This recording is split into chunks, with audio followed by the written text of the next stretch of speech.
Good morning, everybody. Happy Thursday. For some of you that say, well, happy Puza Thursday in South Africa. And for those of you watching globally, it's Thirsty Thursday, everyone. Good morning, everybody. Welcome to the show. Alright, so it is a Thursday morning. Welcome, you are streaming live with us in the nation south on Attenville TV. This is the Crocodile Show with myself, Kimera, Heeralal, as your host. If you want to join the conversation, you're welcome to do so by commenting at the bottom of the screen right there. Or if you want to hashtag your comments and views anonymously, you're welcome to use our WhatsApp line, which you'll find at the bottom right of your screen throughout the entire show. Alright, so as you know, we are going live at 9 o'clock today due to the fact that Lenasia South is having load shedding at 10 o'clock. But hey, fear not, stay exactly where you are as we're going to open up our show as we always do with Wackhead Simpson. So we'll come back straight after this commercial break.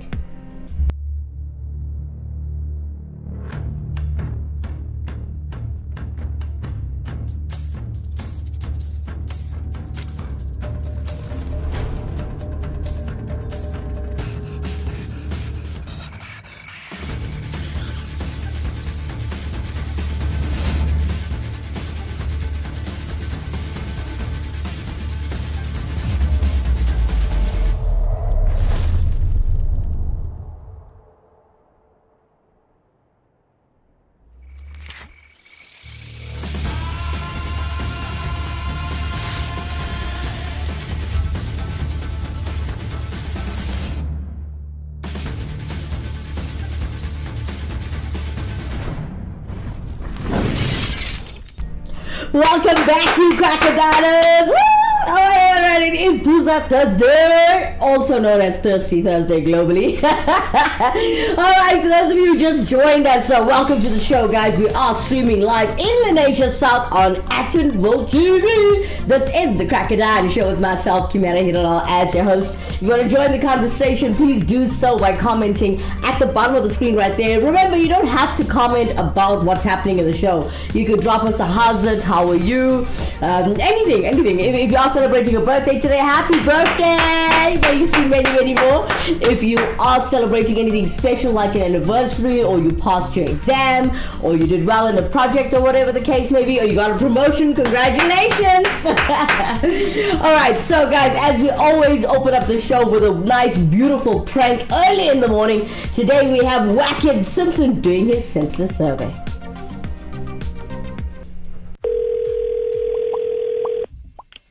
Good morning. Good morning, sir. I'm Agent 31962. I'm calling you from the Senseless Bureau. I need about 30 seconds of your time to ask you a couple questions for your country. Okay, no problem. Sometimes both a thing and its opposite can be weird. Like, it's weird that lady Lego people don't have boobs, but would it be weirder if they did? That one, no comment about that one. Do you like to wake up super early so you can get your first panic attack out of the way before sunrise? No. Do you think a piñata is a great way to teach kids that if you continually beat something with a stick, eventually you'll get what you want? No. It's true. How ignorant do you have to be to eventually start experiencing bliss? I don't know.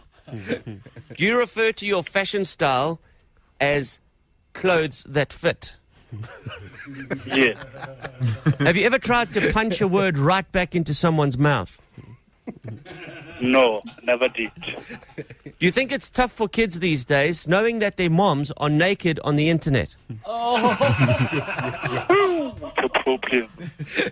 You know, it's Madonna's birthday. And did you know that she's 2 Taylor Swifts and 1 Ariana Grande years old? She is. No, I don't know. Please describe how milk tastes. It tastes like milk. Can you just elaborate? Yeah, milk is creamy and rich and tastier. Creamy, rich, and tastier. And what if fetishes are inherited? Like from your mom or dad?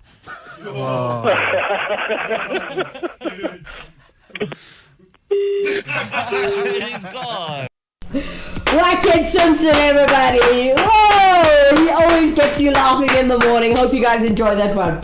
Alright, for those of you who have seen the advert and did tune in to see the Salem witch trials, today we are doing part 2. I think we did part 1 on Monday, yeah? Yeah, we did. Alright, so we, well, for those of you who did watch the show, just a quick recap for those of you who didn't. We spoke about the Salem witch trials and we did a lot of history on it, and it's like a documentary basically. So we spoke about the Salem witch trials, we spoke about the witchcraft, we also mentioned the colonial mastitudes, which we spoke about in depth, and what had happened in 1692 and 1693. It was quite interesting what happened to innocent people as well. We shared that with you. Today we are doing episode number 143 of the Crack of Dawn show. If you want to go back and track the history of the Salem witch trials, which happened back then, you can go and search for episode 142, and it's titled Salem Witch Trials. Okay, so what you also missed was how the arrests were made. You also missed things that happened in places like Salem, or they call it Salem Village, but today it's called Danvers. So if you want to know what happened in Danvers in 1692 and 1693, please do watch episode 142. Alright, you also missed the episode of One Colonial America's Most Notorious Cases, which you mentioned as well. You missed out on the history of the United States with the stories of the Salem witch trials, and not forgetting there was like George Lincoln. There was a bit of history in that show too. So please do backtrack and check out episode 142 to check out what happened with our Salem witch trials. Stay exactly where you are. When we come back, we're gonna get to it with Aiden Hansen from America, who's helping me host the show today. And you are now watching the Salem witch trials part 2. Stay exactly where you are. We'll come back straight after this. Look at slide 4. Becky, don't lose your cool. Think of the quarter pounder.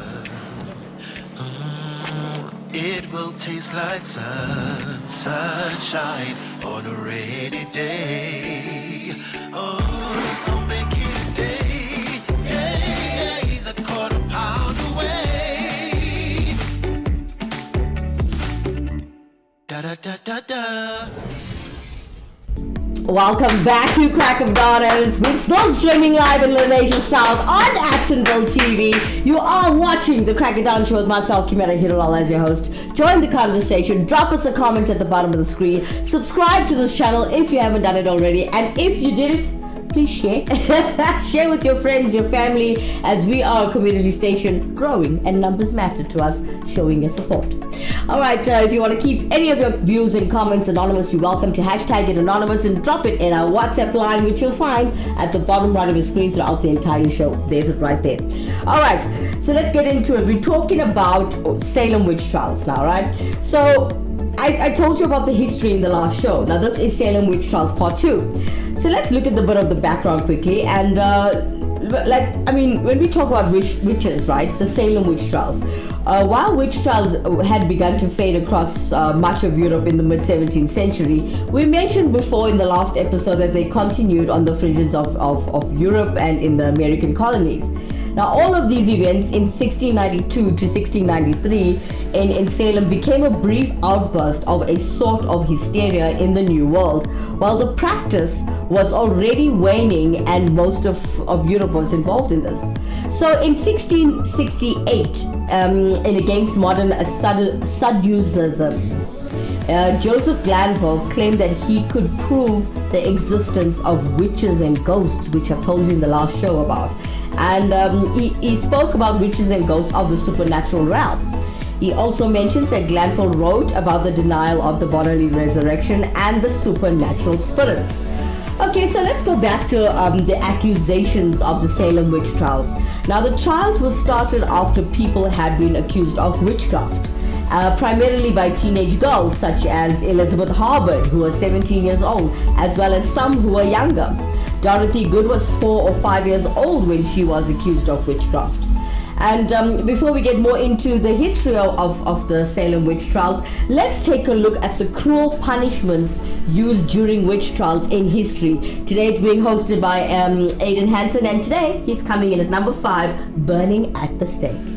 Planet Earth can be a pretty scary place. Whether it be forces of nature like hurricanes and earthquakes, or dangerous killers and sociopaths, the streets are never short of potential dangers at every turn. Most of the time, we don't have to worry about these things, as we've created ways to protect ourselves from danger and to stay safe. However, back in the 1600s, this wasn't the case, and what this led to was a world on edge, constantly fearing what atrocities await us around every corner. This fear culminated into a fear of witchcraft, malevolent magic used by witches to hurt, curse, and even kill others. Whether witchcraft is real or not is not my place to say, but back then, the fear was real, and it eventually led into witch trials, special tests before a court of law made to test if someone was performing witchcraft and causing harm on communities across the world, and the punishment for those thought to be witches were as brutal as they were unjust. What's up guys, I'm Aiden, and I'm inviting you to grab your crystal balls and burn some sage while I cover the top 5 cruel punishments used during witch trials in history. Starting off at number 5, burning at the stake. By far the most well-known punishment for those tried as witches, burning at the stake was a cruel and unusual form of execution used commonly back during the many witch trials of the 17th century. These executions were not only physically agonizing, but also symbolized the depths of human fear and prejudice. One such example of this terrible practice was the Wurzburg witch trials of the 17th century, known as one of the largest witch trials in history. Accused witches faced a horrifying fate at the stake. The authorities believed that fire possessed the purifying power to cleanse the accused of their alleged connections to the devil. In reality, it was a grotesque display of violence. Victims were often tied to wooden stakes in a public square, surrounded by jeering crowds. They were subjected to unimaginable pain as the flames slowly consumed them. The agony of being burnt alive was drawn out, excruciating, and inhumane. What made the burning of witches particularly cruel was the complete absence of credible evidence. The trials were fueled by paranoia, superstition, and hysteria. Accusations were often based on flimsy hearsay, personal grudges, or even just random suspicions. The accused had little chance to defend themselves, and confessions were often extracted through rigorous mental and physical torment. These false confessions only added to the tragedy, as innocent people were forced to implicate themselves and others in a desperate attempt to end their suffering. Furthermore, the persecution of witches during the Wurzburg witch trials, like many other witch hunts, was often intertwined with gender bias. Women, especially those who didn't conform to societal norms, were disproportionately targeted. Accusations of witchcraft could be used to control and punish women who challenged the status quo or were perceived as a threat to male authority. The cruelty of burning witches at the stake was not limited to the physical torment. It was a gruesome spectacle intended to terrify the populace into submission. Public executions were meant to send a message that dissent would not be tolerated and that conformity to prevailing religious and social norms was imperative. The psychological impact on society was profound, as fear and mistrust tore communities apart. The Wurzburg witch trials, like many others, were eventually recognized as a dark chapter in history. They serve as a stark reminder of the dangers of mass hysteria, religious fanaticism, and the absence of due process. Today, we look back on these events with horror and regret, vowing never to repeat the cruelty of burning alleged witches at the stake. It is a somber lesson that underscores the importance of justice, reason, and compassion in our pursuit of a more enlightened society. Political context. Now, New England had been settled by religious dissenters seeking to build a Bible-based society according to their own chosen discipline.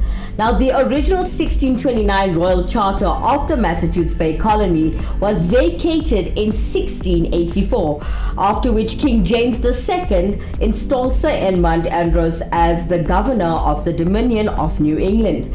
Now, Andros was ousted in 1689 after the Glorious Revolution in England replaced in the Catholic James II with the Protestant co-rulers William and Mary. Now, I did mention this in part 1 of the Salem witch trials, and we also mentioned, we spoke about Simon Bradstreet and Thomas Danforth.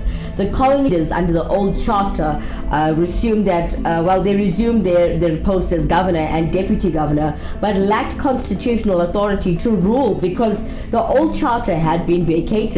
Now, at the same time, tensions erupted between English colonists settling in the east, now this present day coast of Maine, they call it, and French supported Wabanaki people of that territory in what came to be known as King William's War. Now, this was actually 13 years after the devastating King Philip's War with the Wampanoag and other indigenous tribes in southern and western New England. Now, in October 1690, Sir William Phipps led an unsuccessful attack on the French-held Quebec between 1689 and 1692. Native Americans continued to attack many English settlements along the main coast, leading to the abandonment of some of the settlements and resulting in a flood of refugees into areas like Essex County. Now, a new province of Massachusetts Bay was given final approval in England on October 16, 1691. Increase Mather had been working on obtaining the charter for 4 years, with William Phipps often joining him in London and helping him gain entry to Whitehall. Increase Mather had published a book on witchcraft in 1684, and his son Cotton Mather published one in 1689. Increase Mather brought out a London edition of his son's book in 1690. So Increase Mather claimed to have picked all the men to be included in the new government. News of Mather's charter and the appointment of Phipps as the new governor had reached Boston by late January, and a copy of the new charter reached Boston on February 8, 1692. Phipps arrived in Boston on May 14th and was sworn in as a governor 2 days later. Along with Lieutenant Governor William Stratton, one of the first orders of business of the new governor and council on May 22 was the formal nomination of the county justices of peace, sheriffs, and the commissioner of a special court of Oyer and Termina to handle the large numbers of people who were thronging the jails. Coming in at number 4, witch cakes.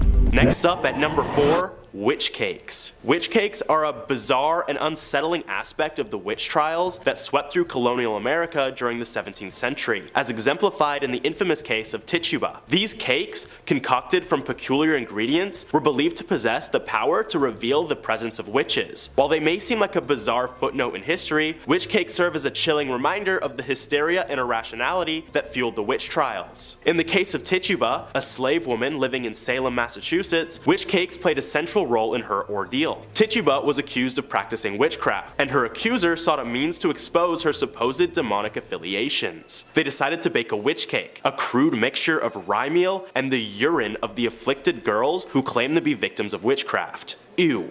The logic behind these cakes was deeply flawed and rooted in superstition. It was believed that by feeding the cake to a dog, the dog would act as a conduit, causing the witch to experience pain and reveal their true nature. This bizarre form of witch detection demonstrates the length of which fear and paranoia can drive people to concoct irrational and cruel methods of persecution. Tituba was subjected to this ordeal, and when the dog exhibited unusual behavior, because it was eating urine, it was seen as evidence of her guilt. This marked the beginning of her traumatic journey through the Salem witch trials, which ultimately led to her confession under duress. The use of witch cakes underscores the hysteria and desperation that characterized the witch trials. Accusers and authorities were willing to resort to absurd and unscientific methods to justify their persecution of those they believed to be witches. These methods were not only illogical, but also cruel, as they subjected the accused to public humiliation, physical examinations, and often torment.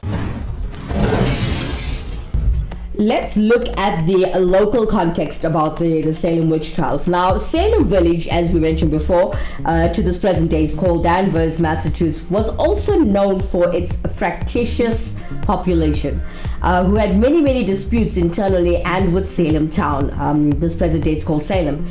So now arguments about property lines, grazing rights, and church privileges were rife, and neighbors considered the population as quarrelsome. Now, in 1672, the villagers had voted to hire a minister of their own apart from Salem town, and the first two ministers, named James Bailey from 1673 to 1679 and George Burroughs from 1680 to 1683, stayed only a few years each, departing after the congregation failed to pay their full rate. Burroughs was subsequently arrested at the height of the witchcraft hysteria and was hanged as a witch in August 1692. Now, despite the minister's rights being upheld by the general court and the parish being admonished, each of the two ministers still chose to leave. The third minister, Deodat Lawson, of 1684 to 1688, stayed for a short time, leaving after the church in Salem refused to ordain him, and therefore, not over issues with the congregation, the parish disagreed about Salem Village's choice of Samuel Paris as its first ordained minister. Now, on June 18th, 1689, the villagers agreed to hire Paris for, well, £66 annually, 1/3 party in money and the other 2 parts in provisions and the use of parsonage. While on October 10th, 1689, however, they raised his benefits, voting to grant him the deed to the parsonage, or 2 acres of land. And this conflicted with the 1681 village resolution, which stated that it shall not be lawful for the inhabitants of this village to convey their houses or lands or any other concerns belonging to the ministry to any particular persons or person, not for any cause by vote or other ways. Now, though the prior minister's fates and level of contention in Salem village were valid reasons for caution in accepting the position, Rev. Paris increased the village's divisions by delaying his acceptance. He did not seem able to settle this new parishioners' disputes by deliberately seeking out iniquitous behavior in his congregation and making church members in good standing suffer public penance for small infractions. He contributed significantly to the tension with the village, and its bickering increased unabated. Historian Marion Starkey suggests that in this atmosphere, serious conflict may have been inevitable. Coming in at number 3 with Aidan Hansen, dunking. Number 3, dunking. Dunking was a cruel and unusual punishment employed during the witch trials that swept through Europe and its colonies in the 16th and 17th centuries, including Northamptonshire, England. This brutal practice, also known as ducking or swimming, was intended to determine an individual's guilt or innocence of witchcraft, but it often resulted in severe physical and psychological suffering. In Northamptonshire and other regions, dunking involved binding the accused witch, often a woman, and lowering her into a body of water, typically a river or pond. The rationale behind this test was rooted in superstition and flawed logic. It was believed that because witches had renounced their baptism, the pure element of water would reject them, causing them to float. If the accused floated, they were seen as guilty of witchcraft. If they sank, they were deemed innocent, but often drowned in the process. Being forcibly dunked into cold water while bound was a terrifying and painful experience. The accused would struggle for air and face the risk of drowning, all while the onlookers watched in morbid anticipation. Dunking was an arbitrary and irrational method of determining guilt. The outcome depended on various factors, such as the accused body's composition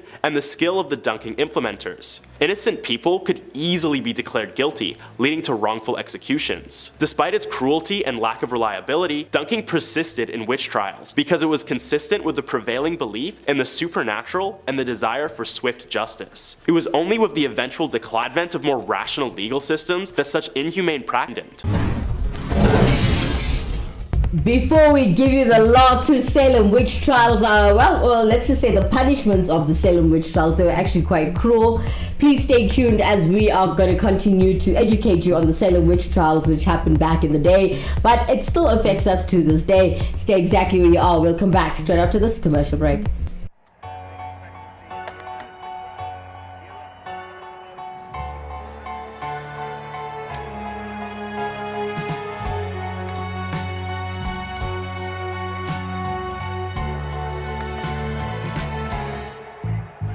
I put a spell on you.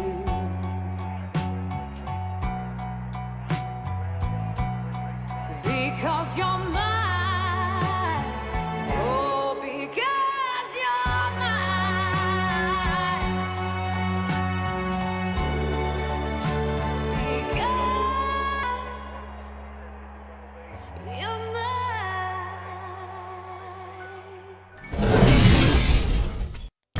Welcome back to Crack of Dawners. We're currently streaming live. We're still streaming live in the Nation South on Actonville TV. It's for everyone. This is the Crack of Dawn show with myself, Kimera, Heeralal, as your host. If you want to join the conversation, please do so by commenting at the bottom of the screen. Or if you want to hashtag, yourself anonymous with any views and comments that you might want to add to the show, you can do so by using our contact details at the bottom of the screen. Drop us a WhatsApp if you want to hashtag it anonymous. Alright. Okay, so we're talking about Salem witch trials, and we are in the middle. We slap bang in the middle of the cruel punishments that were used during the witch trials in history. As I'm giving you a bit of history this morning, Aiden Hansen from America is helping us out with showing us the cruel punishments that happened during the witch trials back then. Now, before we get to before we get back to the different punishments, different cruel punishments that happened, let's talk about the religious comes from there. Now, prior to the constitutional turmoil of the 1680s, which we've been talking about this whole show, the Massachusetts government had been denominated by conservative Puritan circular leaders. Now, while Puritans and the Church of England both shared a common influence in Calvinism, Puritans had opposed in many of the traditions of the Church of England, including use of the Book of Common Prayer, the use of clergy vestments during the services, and the use of the sign cross. You know, everybody knows you have a cross in church.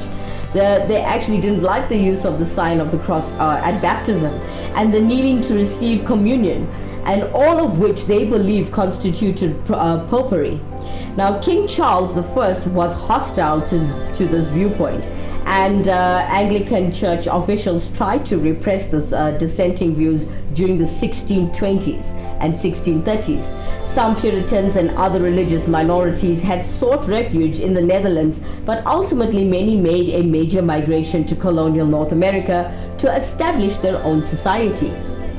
Now, these immigrants, who were mostly constituted of families, established several of their earliest colonies in New England, of which the Massachusetts Bay Colony was the largest and most economically important. They intended to build a society based on their religious beliefs. Colonial leaders were elected by the free of the colonia. Those individuals who had their religious experiences formally examined and had been admitted to one of the colony's Puritan congregations, the colonial leadership were prominent members of their congregations and regularly consulted with the local ministers on issues facing the colony. Now, in the early 1640s, England erupted in the Civil War, and the Puritan dominated. The parliamentarians emerged victorious, and the crown was supplanted by they call it the Protectorate of Oliver Cromwell in 1653. Its failures to lead to restoration of the old order under Charles II, immigration to New England slowed significantly in these years. Now, in Massachusetts, it has begun to develop that was less religiously motivated than the colony's early settlers. Coming in at number 2, prayer tests. At number 2, prayer tests. Prayer tests stand as the greatest example of the unjust nature of the witch trials and the persecution of innocent individuals, making it a cruel punishment for anyone put on trial. They were a controversial and often absurd method used during the witch trials to supposedly rule out witches. These tests were grounded in superstition and religious fervor rather than sound evidence. 2 notable cases, those of Jane Wenham and George Burroughs, shed light on the use and cruel consequences of such prayer tests during witch trials. Jane Wenham's case is one of the last witch trials in England, occurring in 1712. She was accused of witchcraft in Hertfordshire, and her trial attracted considerable attention due to the changing climate of skepticism regarding witch trials. One of the methods employed to test her guilt or innocence was the prayer test. In Wenham's trial, the prayer test, the accused recite the Lord's Prayer without error, usually out of the Bible or other holy texts. It was believed that a witch would be unable to utter the prayer correctly due to their alleged unholy nature. However, this test was deeply flawed and arbitrary, as it ignored the fact that many accused witches were uneducated and might struggle with reading the Lord's Prayer, especially in the intense and stressful environment of a trial. She also underwent dunking in order to test her witchy nature. Fortunately, Jane Wenham was found not guilty, thanks to the rising skepticism surrounding witchcraft. Even when accused of flying, the judge would retort, "Is flying a crime?" which it isn't. Her case is often cited as a turning point in England's witch trials, as it exposed the irrationality and injustice of such proceedings. But in the case of George Burroughs in 1692, he wasn't so lucky. George Burroughs was one of the individuals accused and executed during the Salem witch trials in colonial Massachusetts. His case highlights how the prayer test was used in the American context. In Burroughs' trial, the authorities used the Lord's Prayer as a test of his innocence. They believed that if he couldn't recite it correctly, he must be a witch. Burroughs, to the astonishment of many, recited the prayer flawlessly, challenging the validity of the test. However, the court, fueled by hysteria and prejudice, dismissed this as a trick of the devil. So much for testing him, right? George Burroughs was ultimately convicted and hanged, illustrating how even when an accused individual passed the prayer test, it did not guarantee their acquittal or protection from the witch hunt's irrationality. So yeah, if you were wanted dead back then, you would be made dead. Looking at the gender context, ladies and gentlemen, a majority of people accused and convicted of witchcraft were women, about 78%. Now, overall, the Puritan belief that prevailing New England culture was also that women were, well, inherently sinful and more susceptible to damnation than men were. Well, they call it damnation. Well, damnation. Okay, so throughout their daily lives, Puritans, especially Puritan women, actively attempted to thwart attempts by the devil to overtake them and their souls. Now, indeed, Puritans held the belief that men and women were equal in the eyes of God, but not in the eyes of the devil. Souls were seen as unprotected in their weak and, well, they call it weak and vulnerable bodies. But several factors may explain why women were more likely to admit guilt of witchcraft than men. Now, historian Elizabeth Race asserts that some likely believe that they had truly given into the devil, and others might have believed that they had done so temporarily. So however, because those who confessed were reintegrated into society, some women might have confessed in order to spare their own lives. So quarrels with the neighbors often incited witchcraft allegations, and one example of this is Abigail Faulkner, who was accused in 1692. Now, Faulkner admitted that she was angry at what folk had said, and the devil may have temporarily overtaken her, causing harm to her neighbors. But women who did not conform to the norms of Puritan society were more likely to be the target of an accusation, especially those who were unmarried or did not have children. Quite sad. Coming in at number 1 with Aiden Hansen, Crushing. And at number 1, Crushing. In the annals of history, the Salem witch trials of 1692 stand as a stark testament to humanity's capacity for cruelty, particularly in the realm of legal punishment. Amid the hysteria that gripped colonial Massachusetts, a plethora of cruel and unusual methods were employed to elicit confessions from the accused witches. Among these harrowing practices, the use of pressing or crushing remains one of the most chilling. The process of pressing was as brutal as it was inhumane. The accused individual would be stripped of all dignity and laid down in a dark, dank cell. Heavy stones or wooden boards, laden with an unimaginable weight, would then be stacked upon their chest. The agony that followed was beyond words. As the relentless pressure bore down, every grasp for breath became a desperate struggle. The rationale behind this method was chillingly simplistic. Those who confessed to their alleged dealings with the devil could halt the pressing, while those who resisted would face an excruciating demise. The authorities, consumed by fear and paranoia,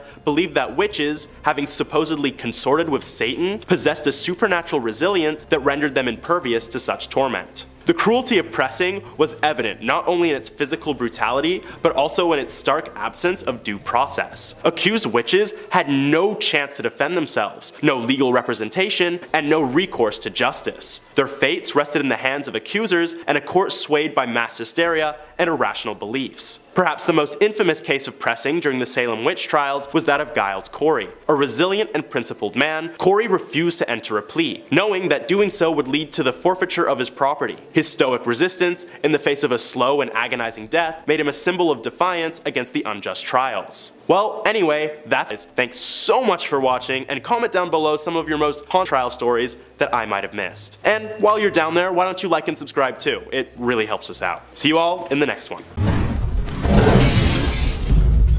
Thank you so much to Aiden Hansen from America telling us and sharing with us the cruel punishments used during the witch trials, which we are talking about in history. Now let's look at the publicizing witchcraft, as this as well an educational show today. So publicizing witchcraft. Now Cotton Mather, a minister of Boston's North Church, was a prolific publisher of pamphlets, and this is including some that expressed his belief in witchcraft. And in his book, Memorable Providences Relating to Witchcrafts and Possessions, which was done in 1689, the Mather actually describes his they call it the oracular observations, and how stupendous witchcraft had affected the children of Boston Mason John Goodwin. Now Mather illustrates how the Goodwin's eldest child had been tempted by the devil and had stolen linen from the washerwoman Goody Clover.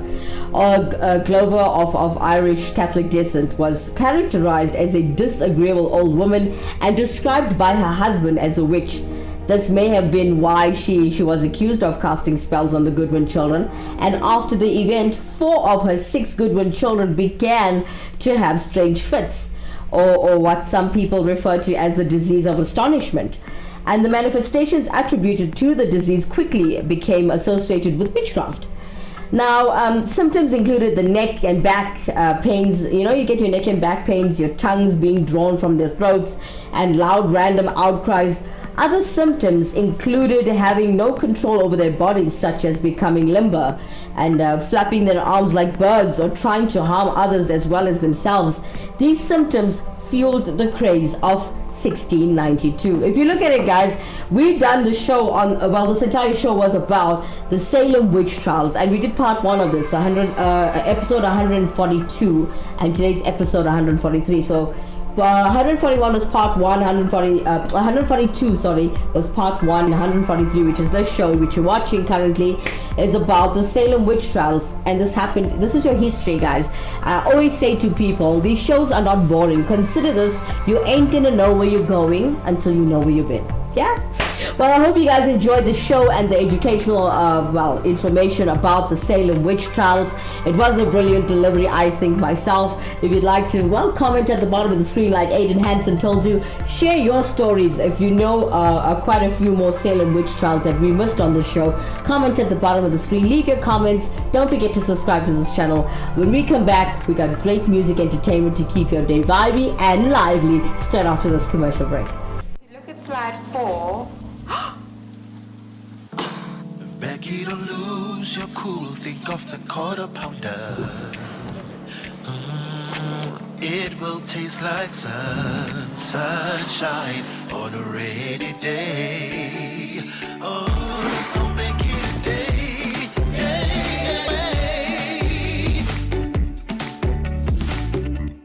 Da da da da da.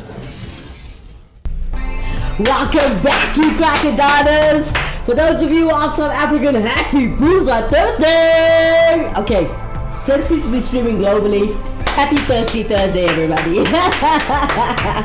Alright, we're still streaming live in the nation south on Actonville TV. This is still the Cracker Diners show with myself, Kimera, Heeralal, as your host. If you want to join the conversation, interact with us by commenting at the bottom of the screen, or if you want to hashtag your views and comments anonymously, you're welcome to do so by using our WhatsApp line, which you'll find at the bottom right of your screen throughout the entire show.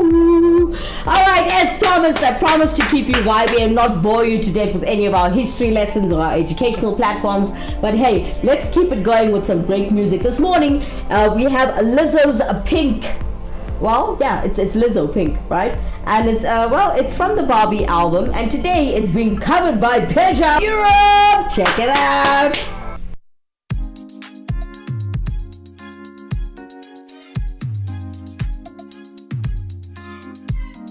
When I wake up in my own pink world, I get up out of bed and wave to my homegirls. Hey Barbie, she's so cool.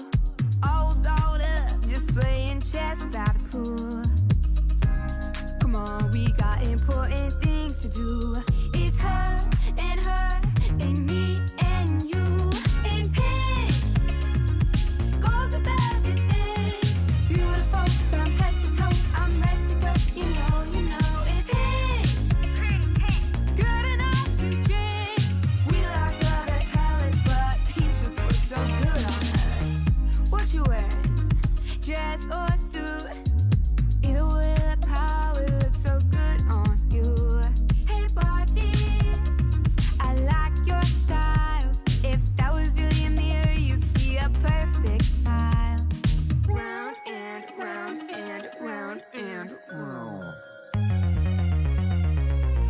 That's my Barbie. Go Barbie, go Barbie. That's my Barbie.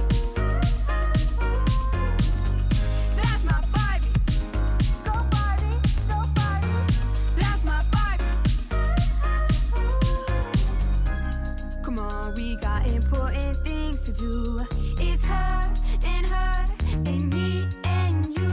In pink goes with everything. Beautiful from head to toe. I'm ready to go. You know it's pink. Good enough to drink.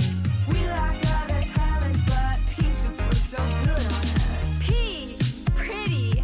I, intelligent. N, never sad. K, cool.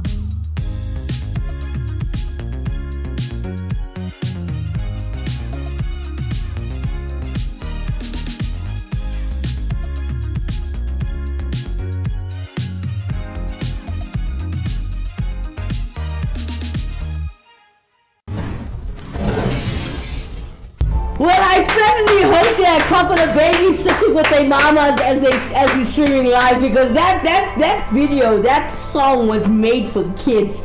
That was Alyssa's Pink from the Barbie album, and as you saw, it was being covered by a lovely girl named Pedro from Europe. Thank you so much, Pedro. Alright, well kids, if you are watching the show today, some kids are at home. I know private schools are closed, some colleges are not open, so yeah, some people should be watching the show. Alright, so as we got lots of music and lots of entertainment coming up for you guys, let's start the fun facts from now all the way up until 10 o'clock. Well, we're gonna have to close before 10. Our lights are going off at 10. Alright, so you know that a lot of people feel jealous that birds can fly, right? I mean, you may be jealous of birds that have the ability to fly, but it may soothe your envy to learn that they can't live in space because they need gravity to actually swallow. Hope you feel better now. Okay, another fun fact for you this morning. Bees can sting other bees.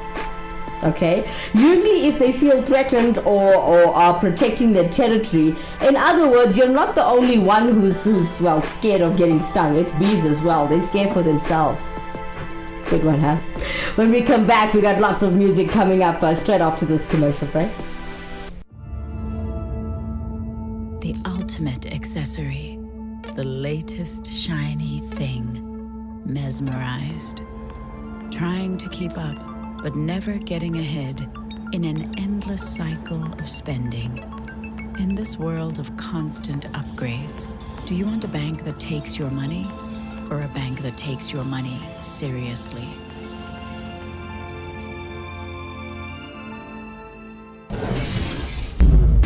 Welcome back, Crackadonas. All right.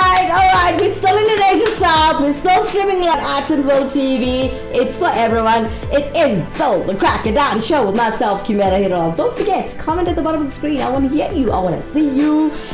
Let's keep you all entertained with great music this morning. Today we have Radiohead's High and Dry. It's been, covered by, let's say by new friends from Canada. Let's check it out.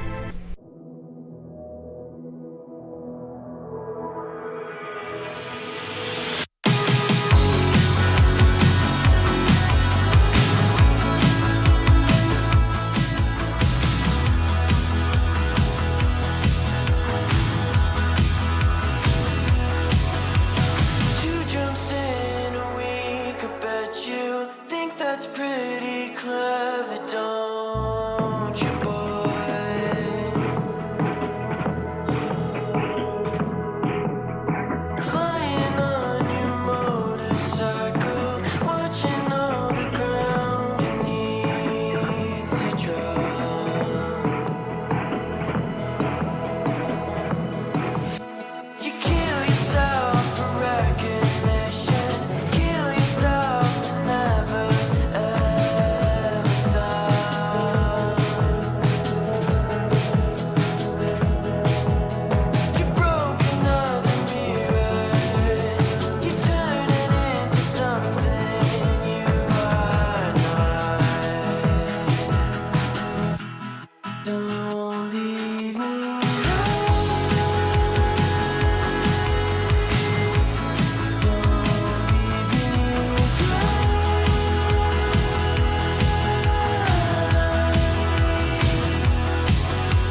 New friends from Canada performing for us. Radiohead's High and Dry. There was a time where Radiohead was everybody's favorite, yeah?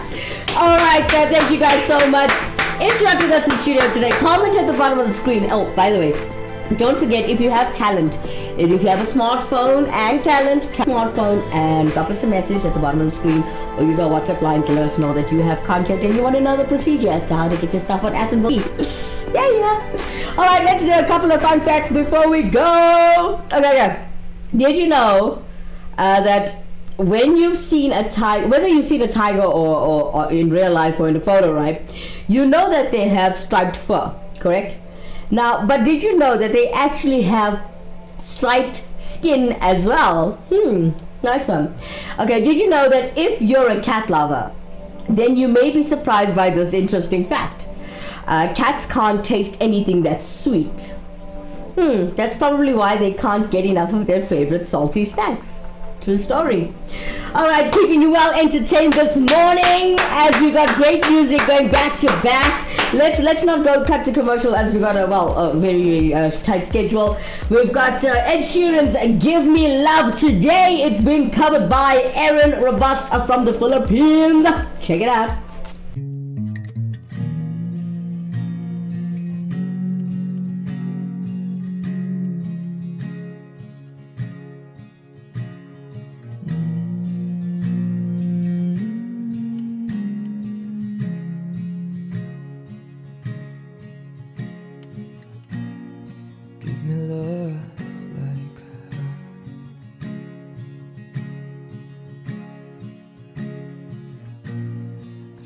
I've been waking up alone.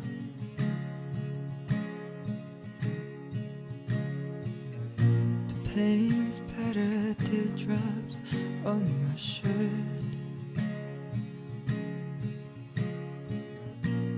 I told you I let them go, and that I'll fight tomorrow.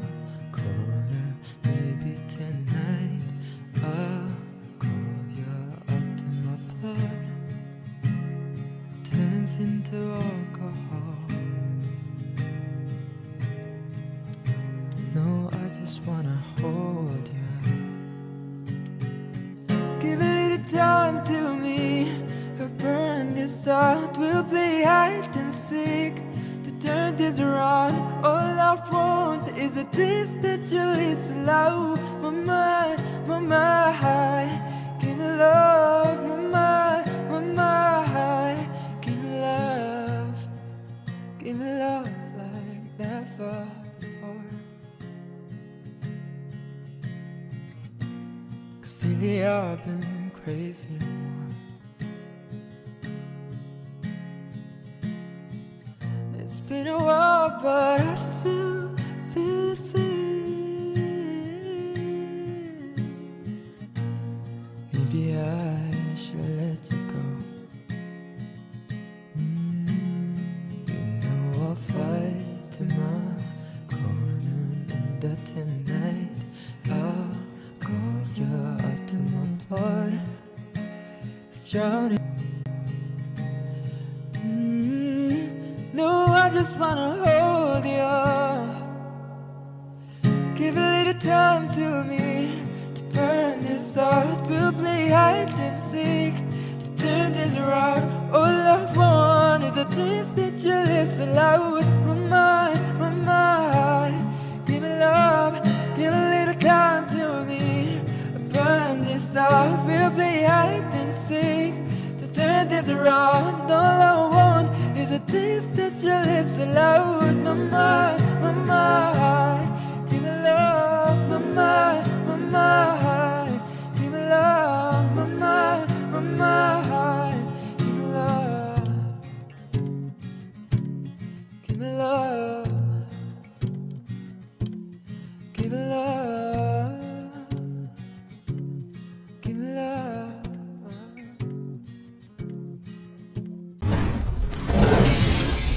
What a beautiful performance coming from the Philippines. That was Aaron Robusta from the Philippines, ladies and gentlemen, covering Ed Sheeran's Give Me Love. Hope you guys enjoyed that performance. It was brilliant. Thank you, honey. All right, don't forget if you want to share your comment, drop us a comment about share your talent. Sorry, drop us a comment at the bottom of the screen, and we'll contact you regarding how the process as to getting your stuff on Athensville TV. All right, fun facts for this morning. Let's do it. Okay. Did you know that most people know dolphins have incredible sonar abilities? Now, but did you know that they studied as well as war tools during the Cold War? So they really are as smart as people say they are. Fact. All right. Another fun fact for the morning. Not only are sea lions totally adorable, but they're also very musical.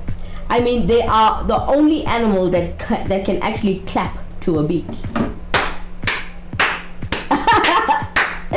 All right, another fun fact. Like humans, koalas actually have individual fingerprints. And I mean, if you place a koala and a human fingerprint side by side, they're actually pretty hard to differentiate. Wow. All right, let's take a quick break. When we come back, we got Auntie Sheila standing by for us straight after this commercial.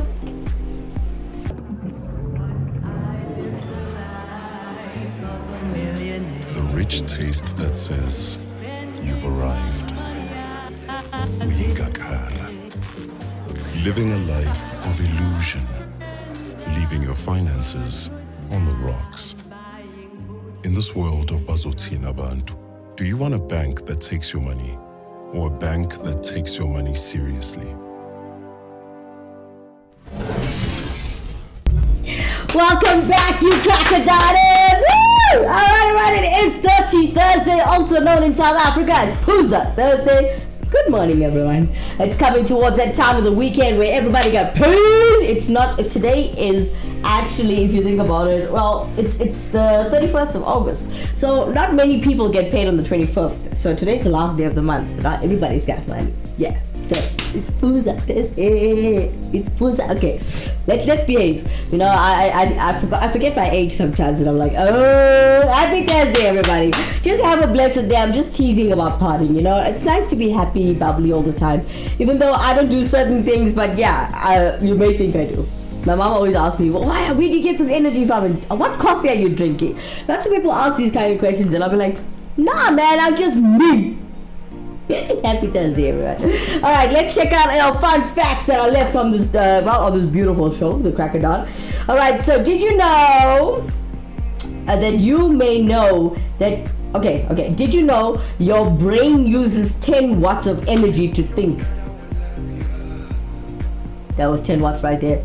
All right, but it can't feel pain, if you didn't know. Okay, you know what they say: mind over matter. All right, did you know another fun fact? Brandon Fraser. I know Brandon Fraser. Do you know Brandon Fraser? Now, Brandon Fraser almost died while filming The Mummy. I knew this one because I watched the behind the scenes. He passed out while filming a scene. Pretty scary, right? Let me tell you which scene. Okay, so Brandon Fraser nearly passed out when they, in the first Mummy, when they were hanging him, and then that rope cut. Yeah, they had to cut that rope, and then that chick saved him and blah blah blah. Anyway, when he was hanging from the rope, he actually was truly hanging from a rope and passed out. He nearly died. Anyways, keeping you well entertained this morning as we always do, and we always end up the show with a bit of a bang with Auntie Sheila from Durban, my personal favorite stand-up comedian and Athensville TV's favorite. Also, Andy Putin behind the camera loves Auntie Sheila. I mean, even when he's off work, he scrolls through Auntie Sheila's TikTok. It's quite cool. Alright, coming up next, Auntie Sheila, part 2 of the professional screamers at a funeral. Check it out. Hello, it's Sheila again. Vanakkam, darlings. Now, there was so much of success, darlings, with the funeral video 101 on how to talk and cry in the different pitches and different tones. So because of that popularity and everything, the way people were loving the video, I said, now, you can't just sit there and sing. You must have movement in a funeral. So this is funeral video 102. How to move. So the first thing is, when you go in, you must see the body, and you must just go and you look there and you that's the first sign. Then you must go Now the next one, much you must ease in. You must hold your palm. Remember, this is a prop. You must go like this, right? Now, for example, you're going to the body. You must, and let's say the body, the auntie's name is Neela, right? So you must go hold your palm there. Women, hold your palm there. This is why we have palm there. So you must, sorry, not palm there. Oh, you God. See, I'm saying palm there. Mundani, hold your mundani. Hold your mundani and go. You must go, Neela. Oh, Neela. That's the first one, darling. Right. Then the next one is, darling, must tell story. Must pull and tell the story. So if someone is coming, so take one seat right in the center there. And when you see someone, you know that's when you hit it, darlings. That's what you say. For example, someone is coming, you must say, Pushpa! Oh, you Pushpa, you give me to see the body, man. Look how he's sleeping. Oh, you, I didn't know. Oh, he liked your curry. You didn't even cook for him, man. Oh, Pushpa. Then the next one is, darling, must have it one fight. If there's no fight in the funeral, it's not a funeral. Then someone comes, you must say, Rangi, you're witch. You're the one that killed my brother, man. He didn't even give one plate food, man. And then finally, darling, it's the last bit of the funeral when you are crying your heart out. You taking the body away. Then you faint. Auntie Sheila, guys, here to keep you well entertained and laughing on this beautiful Thursday morning. Hope you guys enjoyed the show. I hope you had fun. I hope you had a good laugh as well as a good lesson well learned. We spoke about history today. We spoke about the history of the Salem witch trials, which happened back in the 1600s. It was quite some time ago. But like I said before, you ain't gonna know where you're going until you know where you've been. So I hope I've taught you quite well today. And as you know, Atomville TV is mostly about education and culture. So we hope you enjoyed it, and we hope you always have a good laugh when we start and end the shows every single day, or every single weekday, Monday to Friday. Join me tonight on the Journey Show. It's going to be a jam-packed show full of culture, full of education, and full of exploring Hinduism. From myself, Kimera, Heeralal, have a blessed Puja Thursday, Thirsty Thursday, beautiful Thursday. Well, bye-bye for now.